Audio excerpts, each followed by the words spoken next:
하나님의 말씀은 사도행전 2장 36절 한 절입니다. 그런즉 이스라엘 온 집은 확실히 알지니 너희가 십자가에 못 박은 이 예수를 하나님이 주와 그리스도가 되게 하셨느니라 하니라. 아멘. 옆 사람과 인사합니다. 사랑합니다. 축복합니다. 당신이 최고입니다.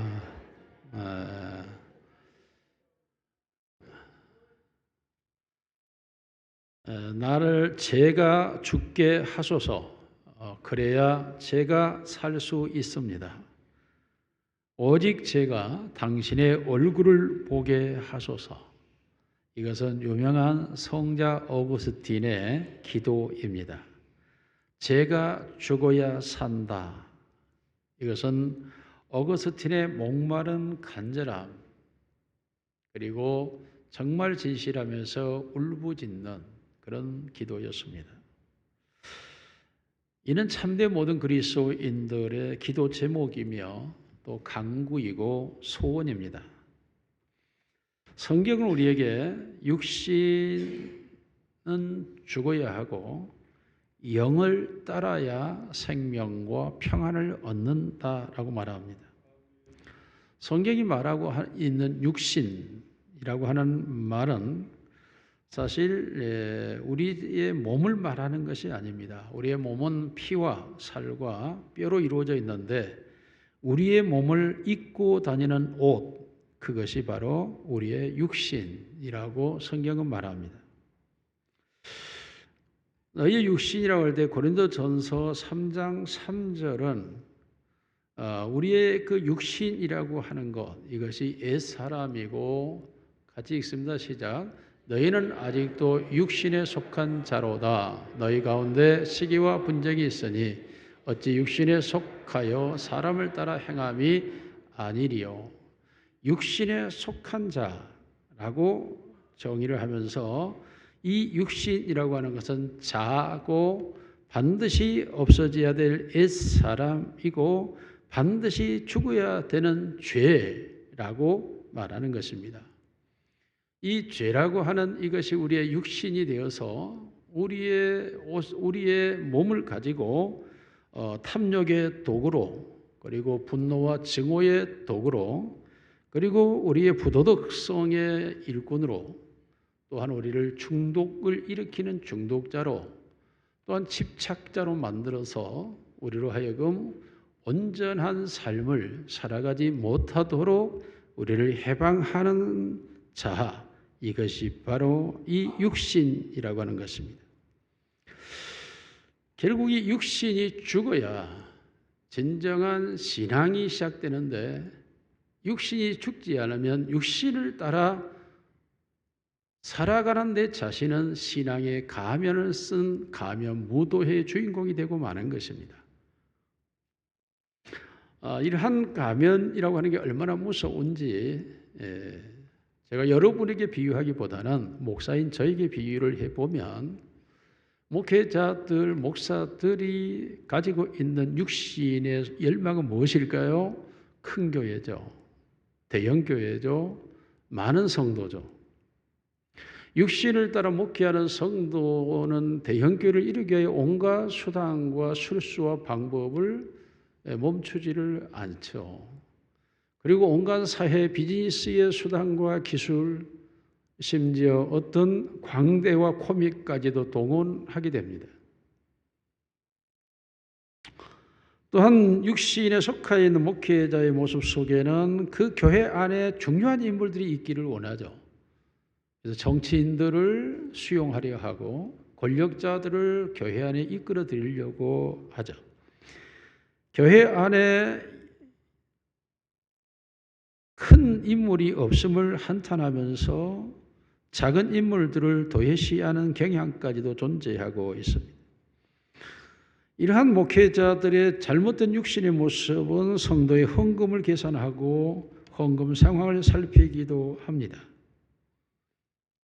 자, 이와 같은 목회자의 잘못된 육신에 속한 목회자의 모습이 존재할 수 있습니다.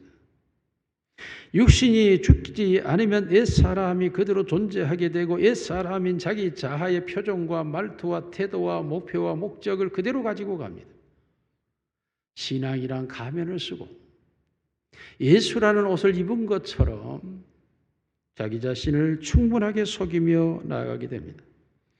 이런 사람들은 아시스의 프란시스와 같은 미소를 짓고 성자 어거스틴의 기도를 흉내내며 유머가 정신 방어 기제의 최고의 선이라고 말하는 휴머니스트였던 인도의 성자 간디를 흉내내면서 그것이 종교인의 옷을 입고 교회를 다니게 됩니다. 로마서 8장 3절 같이 읽습니다. 시작.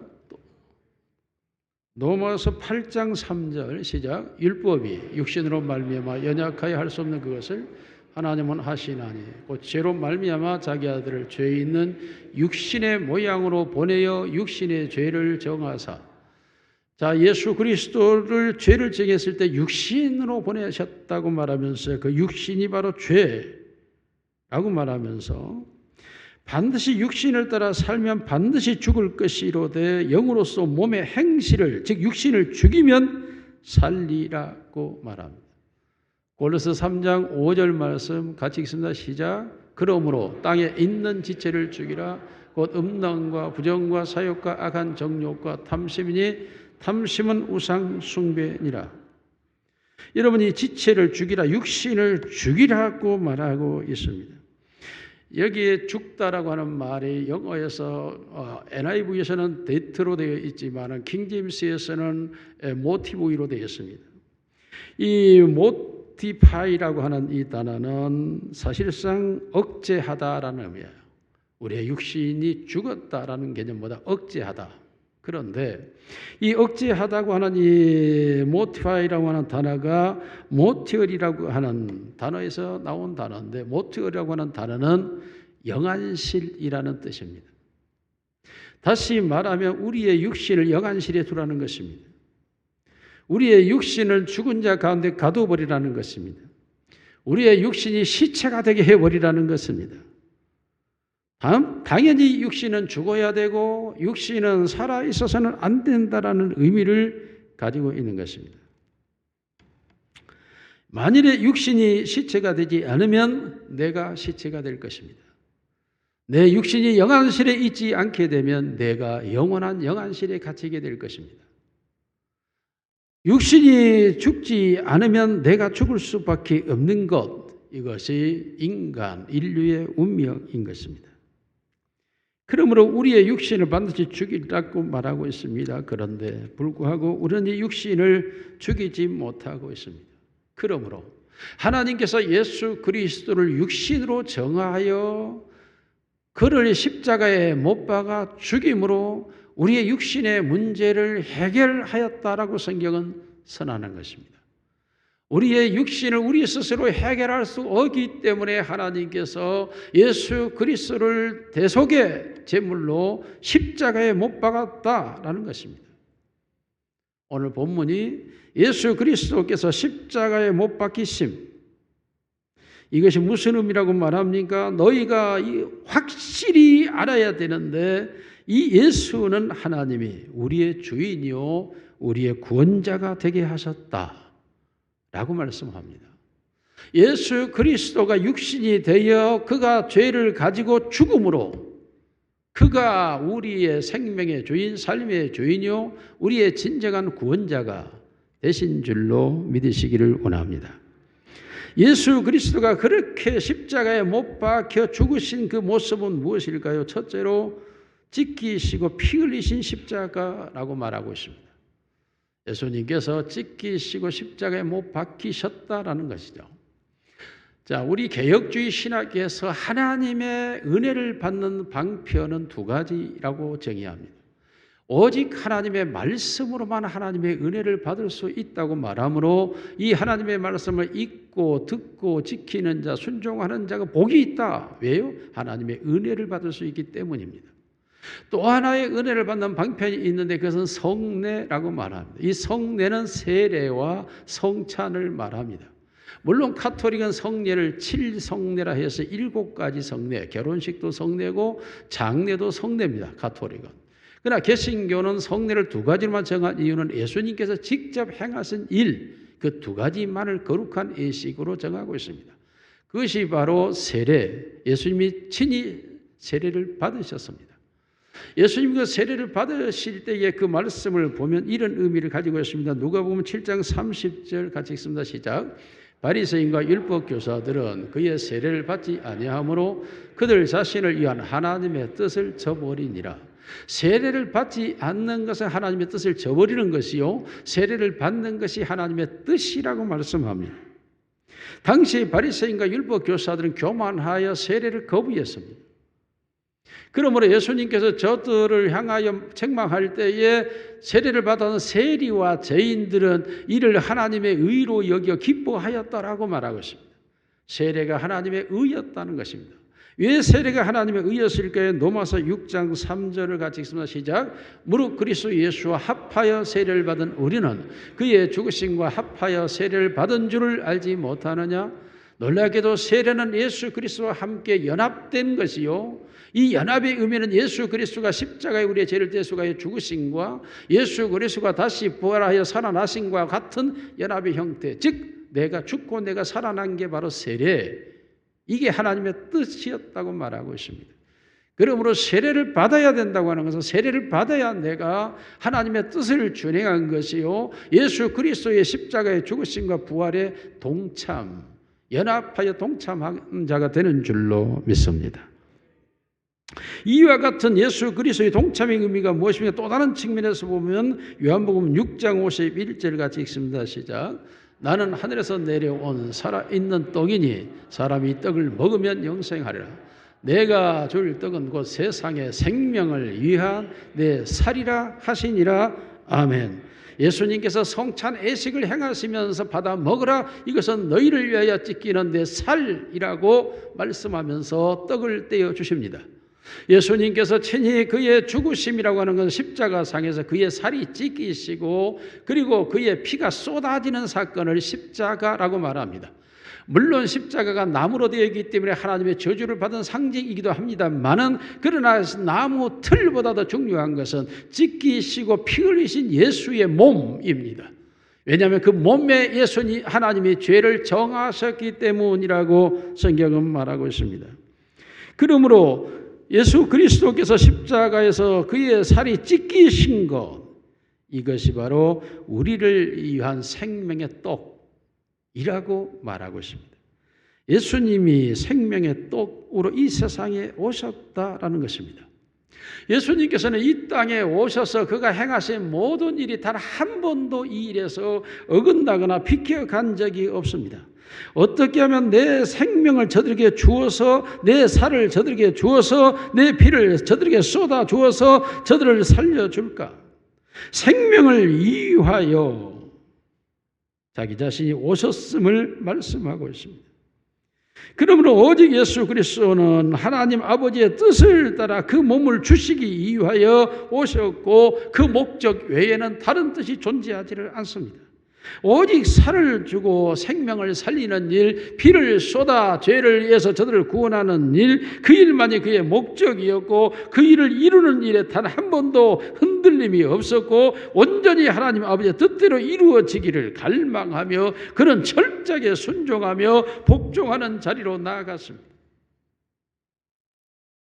하나님 아버지의 뜻이 바로 그것이었습니다. 아무도 멸망하지 않고 모든 사람이 구원에 이르기를 원하시는 하나님의 뜻이었기 때문에 예수님은 그 아버지의 뜻을 이루기 위하여 인류의 죄를 온전히 없애고 그들을 모든 죄에서 온전하게 자유함으로 구원하기 위한 방법 외에는 다른 방법을 찾지를 않았습니다.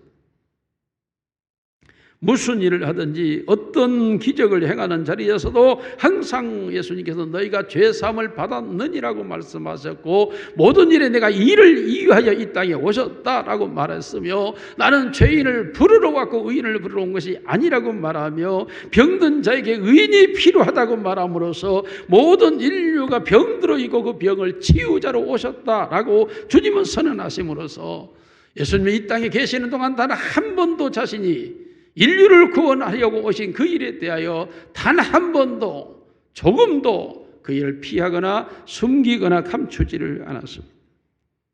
그러므로 유월절이 닥쳤을 때 예수님은 바로 출애굽 때에 어린 양이 잡히고 그의 살이 먹히고 그의 피가 문설주에 발라져서 하나님의 진노의 심판을 피하여 이스라엘의 구원을 얻었던 것처럼 내가 바로 유월절 어린 양이라고 주님은 말씀하시며 그들에게 어린 양과 같이 살을 찢어주고 피를 쏟아주기 위하여 그들에게 성만찬을 행하게 됩니다. 예수님께서는 바로 자신의 살과 자신의 피를 주시는 것, 이것이 바로 성찬, 이것이 바로 우리를 모든 죄와 사망에서 구원하시는 우리의 육신의 죄를 대속하신 하나님의 사랑인 줄로 믿습니다. 어느 선교단체의 그림 중에 밭을 가는 쟁기와 그리고 하나님께 짐승을 제물로 드리는 제단이 있는데 이 쟁기와 제단 사이에 말없이 서 있는 황소의 모습을 상징으로 사용하는 선교단체가 있습니다. 이 황소의 모습은 둘 중 어느 것을 위해서라도 준비되어 있다라는 것입니다. 두 가지 모두를 위해서도 준비가 되어 있다라는 것이고, 다시 말하면 쟁기질을 원하면 그게 하나님의 뜻이라면 쟁기질을 하고, 제단에서 제물이 되는 것이 그분의 뜻이라면 그렇게 하겠다라는 것이고, 만일에 쟁기질을 하다가 제물이 된다면 그것도 하겠다라는 의미로 그려져 있는 그림입니다.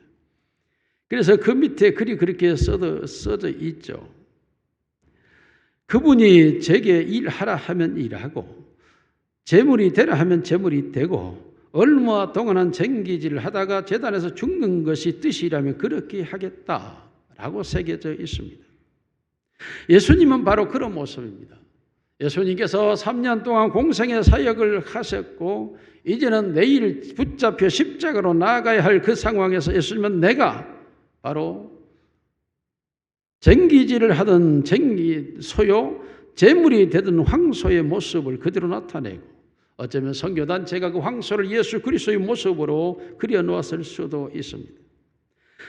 어떻게든 자신이 주의 일을 하고 자신이 제물이 되어 살을 찢어주고 피를 쏟아주시는 것, 이것이 바로 완벽한 하나님의 뜻을 이루는 것, 이것이 바로 자신이 희생 제물이 되겠다라는 의미인 것입니다. 이를 위해 단 한 번도 주님은 한눈을 팔지 않았고 변함없는 목적을 가지고 십자가를 향하여 나아가시고, 이제는 내일이면 잡히는 그 밤에 자기의 살을 찢어서 자기의 피를 쏟아주실 것을 상징하여 잔을 나누어 줍니다. 오직 십자가만을 바라보고 계시는 주님의 모습, 십자가에 달리시는 모습, 찢기시고 피를 쏟는 자신의 모습을 그대로 제자들에게 나타내주고 있습니다. 갈라디아 1장 4절 우리 같이 봅니다. 시작. 그리스도께서 하나님 곧 우리 아버지의 뜻을 따라 이 악한 세대에서 우리를 건지시려고 우리 죄를 대속하기 위하여 자기 몸을 주셨으니, 악한 세대에서 우리를 건지시기 위하여 그의 몸을 대속, 몸이라고 하는 게 살과 피를 우리의 대속의 제물로 주셨다고 말하고 있습니다. 디모데전서 2장 4절로 6절을 같이 읽습니다. 시작. 하나님은 모든 사람이 구원을 받으며 진리를 아는 데 이르기를 원하시느니라. 하나님은 한 분이시요 또 하나님과 사람 사이 중보자도 한 분이시니 곧 사람이신 그리스도 예수라. 그가 모든 사람을 위하여 자기를 대속물로 주셨으니 기약이 이르러 주신 증거니라. 예수 그리스도의 십자가에서 자기의 몸을 주신 것은 바로 하나님이 우리를 구원하기로 약속한 증거물이었단 말이야. 그러므로 예수님은 증거물이었기 때문에 하나님의 약속된 구원의 대속의 제물로 약속되었기 때문에 변함이 없으셨고, 그는 그가 죽으심으로 그 몸에 살을 찢기심과 피를 쏟음에 대한 대속에 변함이 없었고, 사람들이 어떠하든 세상에 무엇이라 하든 자기 자신을 그렇게 주시는 데 대해서 조금도 변함이 일어나지를 않았다라고 말하고 있습니다. 그런데 이 사건이 우리에게 적용될 때 정말 놀라운 기록이 있습니다. 디모데후서 2장 13절 말씀을 같이 읽습니다. 시작. 우리는 미쁨이 없을지라도 주는 항상 미쁘시니 자기를 부인하실 수 없으리라 라고 기록되어 있습니다. 여기 미쁨이 없는 우리와 미쁨이 있는 예수를 대조하고 있습니다. 그런데 미쁘다라고 하는 말이 faithfulness라는 말과 faithful이라는 단어입니다. faith라고 하는 말이 믿음이라고 그랬죠. 그 믿음도 능력 있는 믿음을 가리킬 때 faith라는 단어를 사용한다 그랬죠. 그런데 우리는 그런 믿음이 없다. faithfulness라고 말하면서 우리는 그런 믿음을 가지지 않았다. 미쁨이 없다. 그런 믿음이 우리에게는 없다라고 말하고 있습니다. 우리는 없다입니다. 이 faithful이라고 하는 그 믿음의 능력이 기적을 행하는 것이고 귀신을 내쫓는 것이고 병든 자를 고치는 것이고 하늘의 보좌의 응답을 끌어내려오는 것이고 그리고 생명을 구원한 전도의 능력이고 성경이 말하고 있는 모든 은사의 능력을 다 이 faithful에 사용하고 있는데 그 중에도 가장 크게 사용될 때에 이 믿음은 바로 신실함입니다. 미쁘다 이 말이 신실하다라는 의미로 많이 적용이 됩니다. 다시 말하면 faithful 이 믿음은 매우 변함이 없는 신실한 가장 믿음의 능력이 무엇입니까? 변하지 않는 흔들림이 없는 견고한 어떤 상황과 환경과 형편과 처지에서도 변질이 없는 이 믿음이 가장 큰 능력 있는 믿음이라고 성경은 말하고 있습니다. 그런데 이 조금도 흔들림이 없는 이 능력이 있는 믿음이 우리는 없다. 놀랍게도 우리는 없을지라도 바로 예수님에게 이 믿음이 있었다라고 말합니다. 다시 말하면 예수님은 하나님의 뜻을 따라 인류를 구속하기 위한 대속제물로 이 땅에 오셨는데 그 믿음은 그 사건에 대한 흔들림이 없는 신실한 그 십자가의 사건을 완벽하게 이루어 가신 분이었다라고 선언하고 있는 것입니다. 우리는 그 믿음이 없습니다. 예수님은 그 믿음으로 우리의 구원을 완료하신 줄로 믿습니다. 그러므로 이 사건에서 더 놀라운 말씀이 기록되어 있죠. 바로 디모데후서 2장 13절로 가기 전 11절 말씀입니다. 시작. 미쁘다 이 말이요 우리가 주와 함께 죽었으면 또한 함께 살 것이요. 놀랍게도 여기에 쓰여졌던 이 미쁘다는 faithful이 아닙니다. 이 믿음은 trust입니다. 제가 말하죠. 트러스트는 어떤 대상과 사실을 믿을 때 트러스트를 사용하고 능력을 사용할 때 faithful을 사용한다고 했는데 여기에 같은 미쁘다라고 말이지만 이 말이 여기서는 트러스트라고 말하고 있습니다. 이 단어의 은혜가 얼마나 크고 놀랍냐 그러면 우리는 그 변함없는 믿음을 가지고 가지 못하고 신실한 믿음을 가지지 못하고 그 믿음의 능력을 소유하지 못하고 있는데 우리에게 있는 믿음이 있다. 그 믿음이 무엇입니까? 그분에 대한 믿음, 예수 그리스도에 대한 믿음, 대상에 대한 믿음, 그가 십자가에서 이루신 사실에 대한 믿음은 우리가 가질 수 있다라고 말하면서 이 믿음으로 우리가 예수 그리스도와 함께 죽었고 예수 그리스도와 함께 살게 되었다라고 선언하고 있습니다. 예수 그리스도가 신실하게 이루어 놓으신 그 십자가의 고난과 십자가의 살을 찢기시고 피를 흘리신 그 죽음에 대하여 우리에게 믿음이 있기를 주의 이름으로 축원합니다. 대상과 사실에 대한 믿음은 우리가 가질 수 있습니다. 왜입니까? 인간은 객관적 사실과 증거된 사실과 증인된 증언에 대하여 인간은 그것을 사실로 받아들일 수 있는 힘이 있습니다.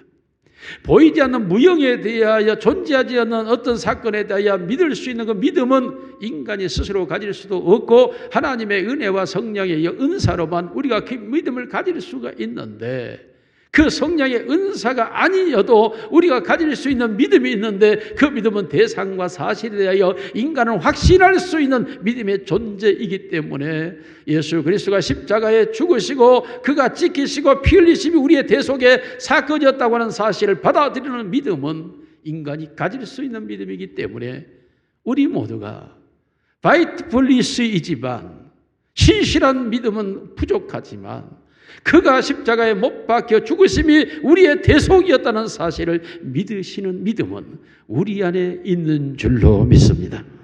바로 이 믿음으로 우리가 구원을 얻게 되고, 이 믿음으로 우리가 생명을 얻게 되고, 이 믿음으로 우리가 하나님의 나라에 이르게 되며 하나님의 자녀요 하나님이 우리의 아버지가 되시는 줄로 믿습니다. 오늘도 십자가에 못 박히신 그 예수를 바라보면서 우리의 육신을 죽이신 그 예수 그리스도 안으로 들어가는 은혜가 있기를 주님의 이름으로 축원합니다. 둘째로 예수 그리스도의 십자가는 바로 버리심이었습니다. 버림받은 십자가라고 성경은 말합니다. 마태복음 13장 57절 같이 읽습니다. 시작. 예수를 배척한지라 예수께서 그들에게 말씀하시되 선지자가 자기 고향과 자기 집 외에서는 존경을 받지 않음이 없느니라 하시고, 마가복음 6장 3절 같이 읽습니다. 이 사람이 마리아의 아들 목수가 아니냐? 야고보와 요셉과 유다와 시몬의 형제가 아니냐? 그 누이들이 우리와 함께 여기 있지 아니하냐? 하고 예수를 배척한지라. 사람이 사람을 평가할 때 대체적으로 그의 가정과 성장과 그의 이력과 그의 스펙을 가지고 사람을 평가하죠. 예수님을 향하여 저들이 그렇게 평가했습니다. 그렇습니다. 아버지 없는 자식으로 태어났고, 그리고 그의 아버지가 목수 아니었냐? 그가 바로 갈릴리 나사렛에서 성장하지 아니었느냐? 그의 형제들이 누구냐? 천박하고 모자라고 가난한 자녀들이 아니냐? 배우지 못한 자들. 예수님을 향하여 저들이 율법을 교육받지 못한 자라고 말할 정도로, 그러므로 예수 그리스도를 모든 그 시대에 있는 자, 가진 자, 아는 자들은 다 배척했습니다. 예수 그리스도는 사람들에게 배척당하고 버림받고 외면당하였습니다. 철저하게 그들로부터 무시당하였습니다. 아니 심지어 그들은 무시하고 예수를 억압할 뿐만 아니라 예수를 죽는 죄로 내몰고 가기까지 멈추지를 않았습니다. 예수님은 인류를 구원하시기 위하여 세상에 오셨지만 세상은 그를 영접하지 않았다라고 성경은 말합니다. 그는 인류들을 영원한 생명을 얻게 하기 위하여 저들의 가장 고통스러운 죄를 제거하기 위하여 메시아로 오셨지만은 그 메시아를 인류는 거절하고 거부하고 배척하며 외면하고 그를 버렸습니다. 성경 끊임없이 그렇게 말합니다. 요한복음 9장 5절 같이 읽습니다. 내가 세상에 있는 동안에는 세상의 빛이로라.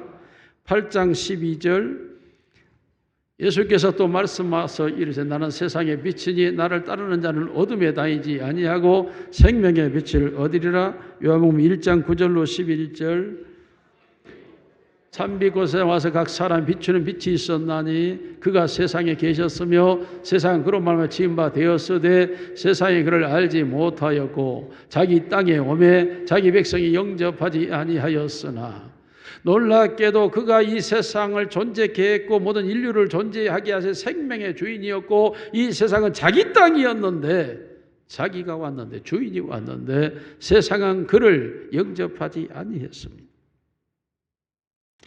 왜냐하면 그들은 어둠이었기 때문이죠. 요한복음 3장 20절로 21절 같이 읽습니다. 시작. 악을 행하는 자마다 빛을 미워하여 빛으로 오지 아니하나니 이는 그 행위가 드러날까 하며 진리를 따르는 자는 빛으로 오나니 이는 그 행위가 하나님 안에서 행한 것임을 나타내려 함이니라. 여러분, 어두움은 결코 빛으로 나오지 않습니다. 그러므로 세상은 정죄되어 있었고 죄인들로 가득 차 있었고 그들은 오히려 의로우시고 선하시고 구원자신 하나님을 배척하였고 그를 외면했고 그를 버렸다. 여러분, 예수님이 세상에 오셔서 인류를 구원하러 오셔서 인류로부터 배척받고 버림받는 것도 고통스러운데 예수님의 더 큰 고통은 무엇이었을까요? 하나님께 버림받은 것이었습니다. 예수님이 하나님께 버림받을 수밖에 없는 것은 예수 그리스도가 우리의 육신의 죄를 짊어지셨기 때문이라고 말합니다. 고린도후서 5장 21절 같이 읽습니다. 시작. 하나님이 죄를 알지도 못하신 이를 우리를 대신하여 죄로 삼으신 것은 우리로 하여금 그 안에서 하나님의 의가 되게 하려 하심. 놀랍게도 하나님께서 예수 그리스도를 우리의 죄를 대신 삼아버렸다는 것입니다. 우리의 죄를 대신하여 예수 그리스도를 죄인으로 삼아버리셨다. 그러므로 거룩하신 하나님이 예수 그리스도와 하나 될 수 없고 연합될 수 없고 같이 있을 수 없어서 인간의 몸을 입고 이 땅에 오신 이상 예수는 하나님과 연합될 수 없고 같이 할 수 없어서 예수님이 십자가에 못 박혀서 찢기고 상하게 되는 그 순간은 예수 그리스도는 하나님께로부터 철저히 버림받는 것이었습니다. 삼위일체라고 말하죠. 하나님은 하나이시죠. 성부와 성자와 성령 하나님은 단 한 번도 하나에서 분열된 적이 없습니다. 그럼에도 불구하고 성자 하나님이 인간의 죄를 짊어지시는 그 순간만큼은 하나님께로부터 철저하게 버림받은 자, 그로 인하여 버림받음을 인하여 그런 고통했다고 말하고 있습니다. 이런 시편에서 이미 예수님이 오시기 전 선지자를 통해 기록된 말씀 보면 시편 22편 1절에 시작, 내 하나님이여 내 하나님이여 어찌 나를 버리셨나이까, 어찌 나를 멀리하여 듣지 아니하시오며 내 신음소리를 듣지 아니하시나이까. 예수님께서 그 고통스러운 신음을 지르고 있지만 하나님은 듣지 않았습니다. 왜입니까? 죄를 가지고 있기 때문입니다.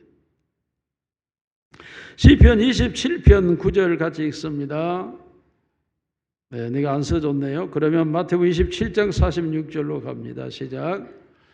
제9시쯤에 예수께서 크게 소리질러 이르시되 엘리 엘리 라마 사박다니 하시니 이는 곧 나의 하나님 나의 하나님 어찌하여 나를 버리셨나이까 하는 뜻이라.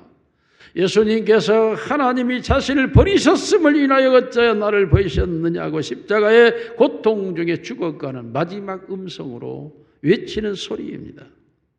하나님께서 예수 그리스도에게 육신의 죄를 정하여 버렸기 때문에 그 죄를 없이 하시기 위하여 죄의 값인 사망의 고통으로 예수 그리스도를 내몰았고 예수 그리스도는 그 죽음의 고통의 자리에 이르러 있었기 때문에 하나님과 단절되어 버렸어.